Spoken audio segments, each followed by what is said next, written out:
এটি হচ্ছে coffee machine. Contact number বটে, এখান থেকে কল করে আপনারা মেশিন অর্ডার করতে পারেন। এটি হচ্ছে 3 অপশনের মেশিন। এই সাইডটা এইভাবে দেখানো হচ্ছে,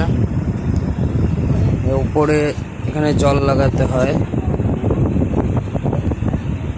এই হচ্ছে গেট।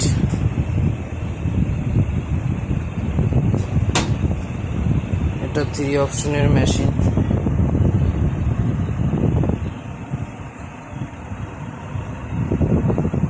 এটা আপনি খুব কম দামে পাবেন। এর দাম হচ্ছে মাত্র 16,000 টাকা। 16,000 টাকায় আপনি 3 অপশনের মেশিন পেয়ে যাবেন, খুব ইজি এবং 1 বছরের ওয়ারেন্টির সাথে।